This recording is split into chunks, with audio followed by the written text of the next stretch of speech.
5 seconds.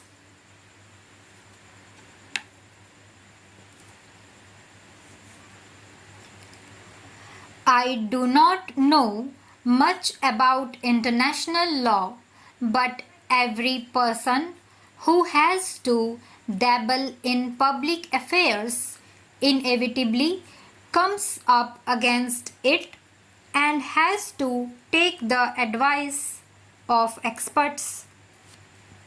I have a vague recollection that, connected with this idea of international law, there were at various times in the history of Europe concepts like the Holy Alliance, a certain number of countries binding themselves together for various reasons against other countries or other forces which did not go along with their thinking.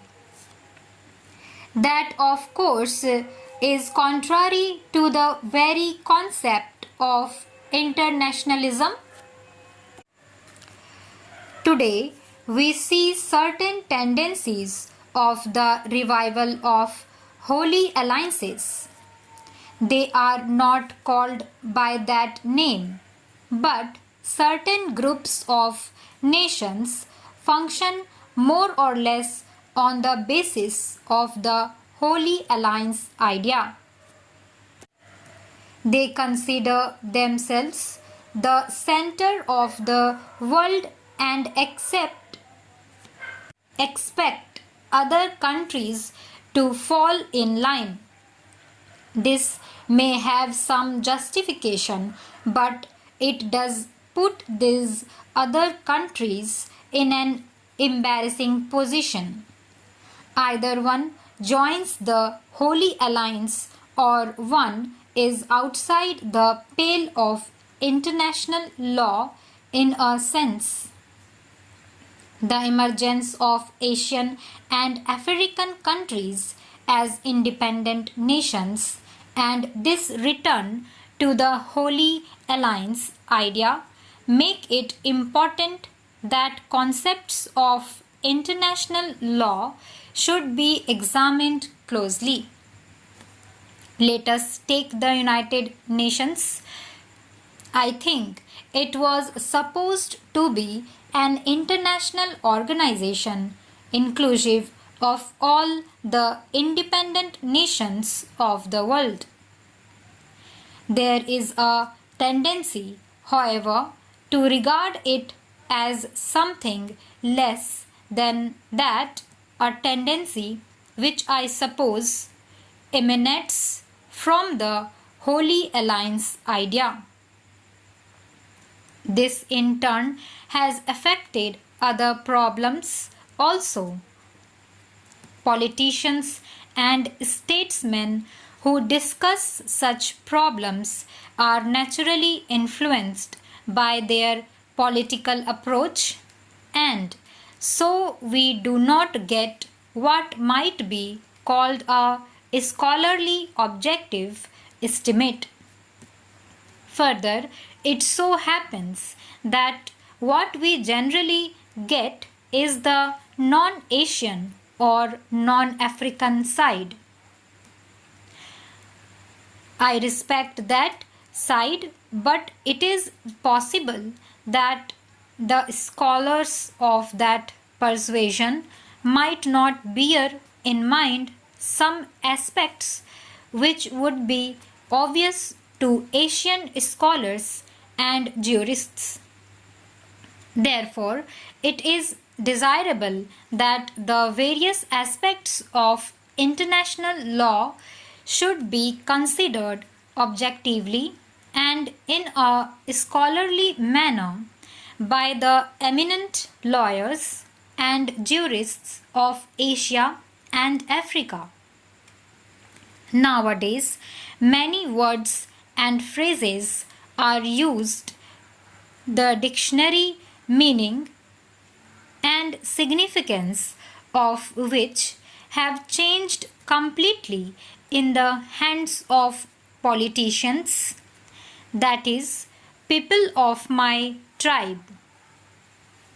We used to know, for example, what belligerency was.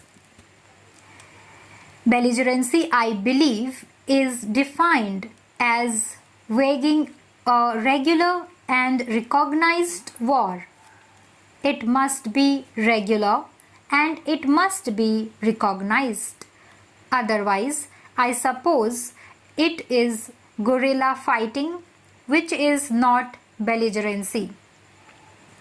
And in so far as states or rulers are concerned, the opposite of belligerency used to be neutrality, that is not siding with a power which is belligerent or which is waging an active and recognized war.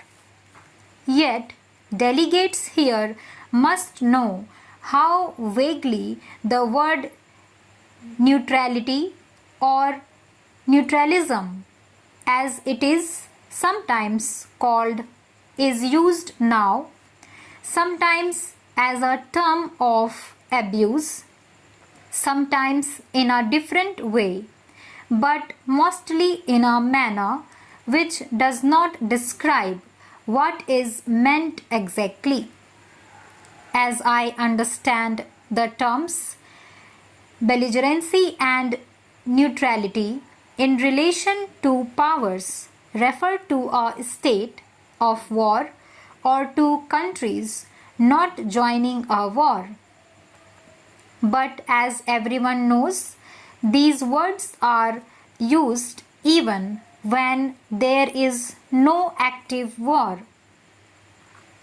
If a country is supposed to be neutral today, then presumably some other country which is not neutral should be described as belligerent, and yet that would be a wrong description because the other country is not engaged in regular or recognized warfare. I do not quite know how international law or jurists of repute would define what is called Cold War, which is presumably some kind of suspended belligerency. All these developments create problems for politicians and statesmen. I do not suppose that juristic definitions solve such problems. Nevertheless, they might clear the air a little, and I hope that an eminent body of scholars and jurists will throw light on these terms so that at least our thinking may become straight. As I said, we find today a return to some extent to the idea of the old Holy Alliance, backed by military pacts and economic measures. I should say that there is more than one Holy Alliance. Behind all this lies enormous danger to the world in case of war. I take it that international law is meant primarily to prevent war. Its purpose is to settle problems and disputes by methods other than war. War is an absence of law. It is true that so far international law does not have behind it the same strength that domestic law does.